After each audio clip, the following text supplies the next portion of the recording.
Hello, ladies and gentlemen, everything in between, and welcome back to Rutherford. Today we are presenting episode 4 of Gaecia, Homemade Dungeons & Dragons 5th Edition campaign. I'm Crazy Ferret. I'll be the Dungeon Master for this game. I made this world and be your guide through it, and I hope you enjoy your stay. So, to clarify what this is, I'm sure some of the more eagle-eyed among you have recognised for the length of the video, this isn't the regular live stream. Basically, through my own incredibly overbearing stupidity, I managed to delete the VODs for episode 4 and episode 6, so they just no longer exist. So this is me and the microphone, and we'll be recapping basically what happened in the game. 20-30 minutes or so, I'm guessing, but you can see the length of the video, so I don't know why I said that. But yeah, these are just recap. I'll cover all the important points, stuff that happened, so you can carry on watching. You'll know everything you really need to. It won't be as good. I'm sorry. All that goes my way. None everybody else is innocent. I'm just stupid. Hope you forgive me. All right. So, last time in episode 3, the party had, after recently meeting, forming in a just random tavern, they were helping out Althea the Isma collect her belongings that had been nicked by bandits, and so all her fellow caravaneers had been murdered, and so these group of people decided to help her finish her delivery. On their way, they found a second incident of a bandit attack. However, this one seemed not to have gone as well for the bandits, and they had all been slaughtered by a owlbear. After defeating this owlbear, they discovered hidden within a cart was a tabaxi child named Hope. Now, they decided to take Hope along with her because they weren't just going to abandon her on the roadside. And on their way, they entered the town of Rutherford. Before they entered the town, they were spoken to by some entity that communicated with them through Hope's mouth. And this entity indicated to them that they were, or rather Hope was being tracked by a powerful and evil entity, a being known as Invisible Stalker, and that the party should probably leg it. So they leg it. They did, but unfortunately, the town of Rutherford was almost there. This creature was almost on top of them and would have caught up with them and probably murdered them. Had a tiny figure, kind of not stepped out behind a tree, and was able to delay it long enough to allow the party to enter Rutherford safely. And this figure, it was later discovered, was a priest in the Church of Aesme here in Akaran, known as Abriel. Now, Abriel, after hearing the party's story, decided that this whole matter should be taken to someone a bit more senior than himself, and so he suggested that he would guide Hope to the local city of Lantern safely, using a network of underground tunnels, and then from there a more senior priest could decide what on earth to do. And so that was where we left last time. Abriel and Hope had kind of gone to this tunnel and were travelling off safely, and the party were making their way above ground to meet him. So, unfortunately, as they kind of stepped out the door, they were confronted by a group of bandits.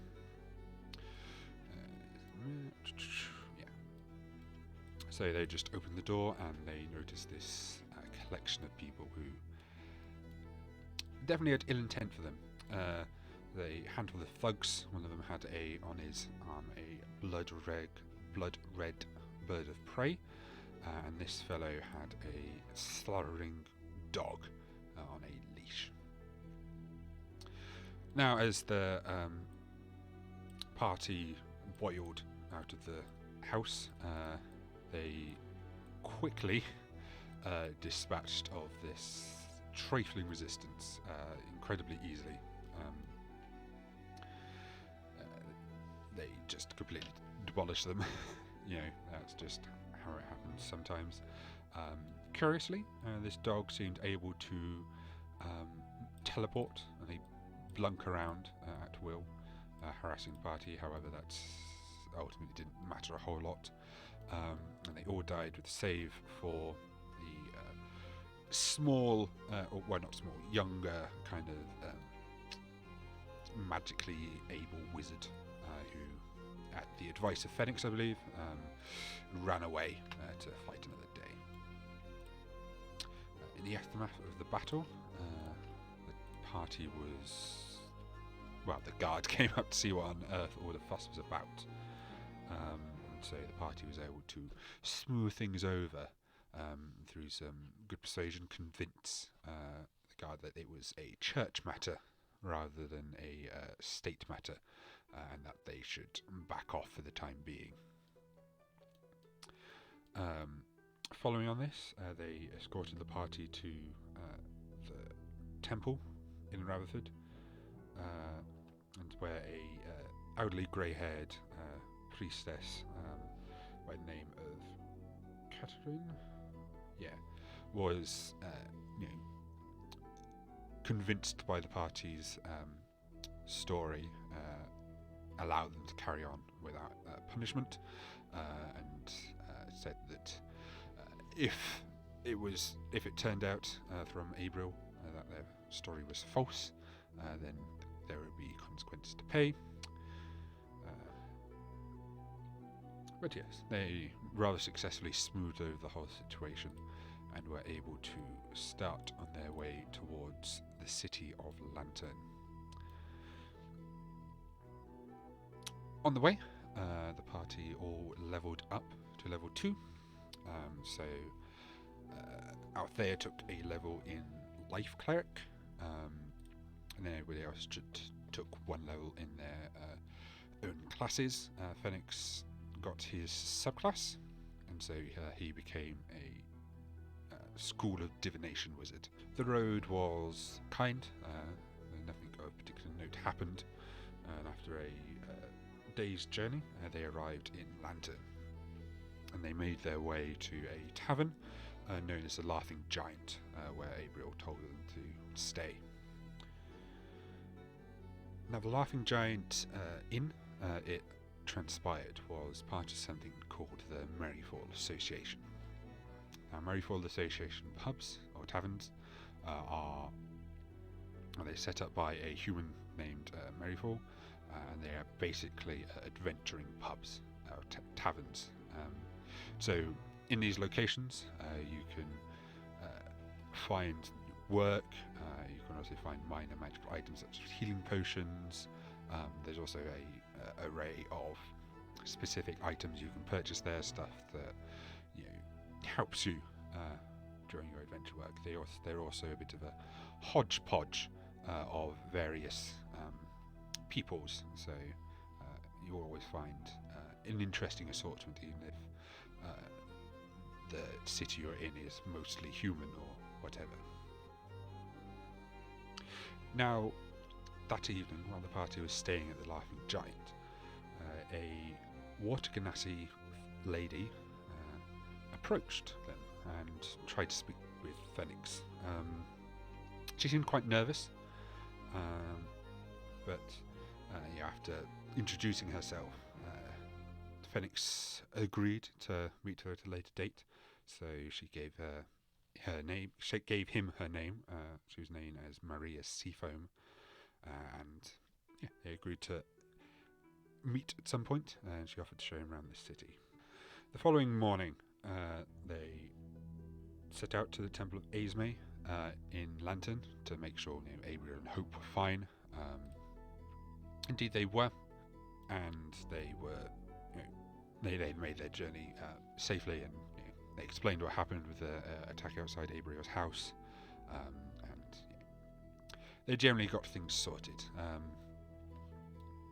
The High Priestess of the temple, a blue-haired young human by the name of Iona, was explained to them about how the church had received contact from Aesme, information that this child, Hope, was somewhat important, and that the church must extend every effort to ensure her protection.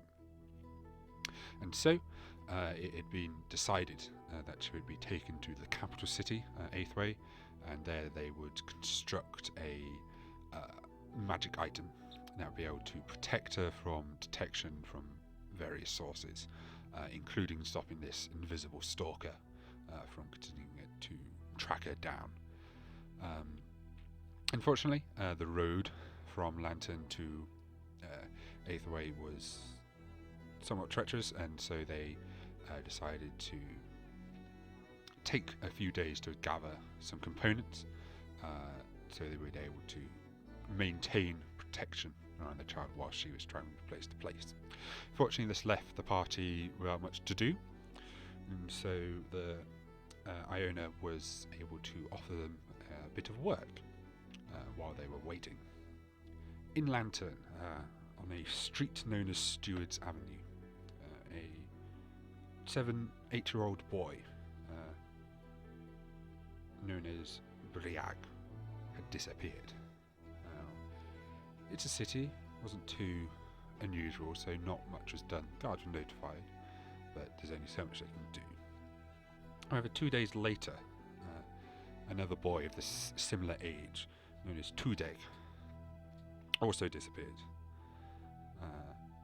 And then 2 days after that, Tudeg's younger sister Clara again disappeared. And this is where things were getting a bit serious. The guards were doing, they made more of an effort, where their investigation had turned up nothing. And so the church decided to step in. Now, associate of the church known as Eleth, it seemed, had been sent to investigate this matter using strategies and magic guards don't necessarily have access to. Unfortunately, Eleth again is also missing. It was about 2 nights before the party arrived in Lantern, and now it's gotten a bit serious, especially now associated with the church has gone missing. So the church is highly interested in this case. Unfortunately, they don't have the manpower to send more priests potentially to the demise. And so instead, they offered the drop to our group, and they decided to accept. Now, their only lead on Eleth was the fact that he was a frequent visitor to a kind of dive bar known as the Dirty Duck. And so, while Yareth and Althea went to investigate the Dirty Duck, Fleet and Ash had other ideas. And so they decided to make their way to a boxing ring to settle the fact of who really would win in a fight once and for all. Now it started well for Fleet. She won the initiative roll, and so she got first turn. She was able to run in, and she was able to attempt several attacks before Arashi got her rage off, which obviously halves incoming damage, so this is quite important for Fleet. However, she whiffed absolutely every one of her attacks, did no damage.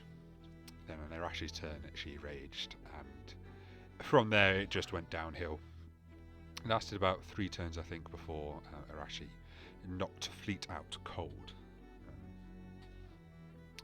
The Dwarven proprietor of this boxing ring was impressed with Arashi's performance and invited her to come back later in the evening to perform for an actual crowd, because he reckoned she could earn some good money. or actually considered this. At the Dirty Duck, Yarth and Althea talked to the proprietor, who he was very old, very unhelpful, and generally he didn't seem like he knew what was going on a great deal. He extorted some money out of them for the pittance information that Aleth was a good friend of a lady known as Marianne, who it seemed is a woman who sells certain rights about her person to those who wish it. After getting this information, the barkeep told them that she often came in the evening, and if they wanted to speak to her, they should return later. So they left. Phoenix went to take up Maria's offer to have a conversation and potentially show him around town. While they were having this conversation, they discussed quite a few things, but mostly the conversation kind of went towards how Maria has a interest in preserving the Gaecia race, who are dying slowly. They're not having as many babies as they used to, and that birth rate is slowly declining. And this is something that has been bothering her. She didn't particularly want to let this happen to her people. And it seemed this struck somewhat of a chord with Phoenix, and so he agreed to help. Now, Maria works at a law firm known as Knowles and Grays, and they, during her apprenticeship, she heard of a man, or rumours of a man, whose name is Mazoth. Apparently they sell various solutions to various conditions. However, they are reputedly able to curb some of the effects of old age and perhaps even extend life. Some of the rumours she's been hearing suggest that he's been alive for 1,000 years. Now, she's not necessarily convinced that all of these are accurate. However, from the quantity, she seems reasonably sure that this Fego definitely exists, and they have something of a power that can affect lifespan and aging and all that. So she definitely thinks it would be worth investigating to perhaps find a solution to the Gaecia's problem. Now, Phoenix heartily agreed with this idea, and he readily said that he would take up this information, and he would attempt to find this Mazoth to hopefully acquire his aid in solving the Gaecia's predicament. And she said that Mazoth spends most of his time in the South Cathania, and so that would be where he should start his search. Now, after the party had gone to their various locations, they grouped up once more.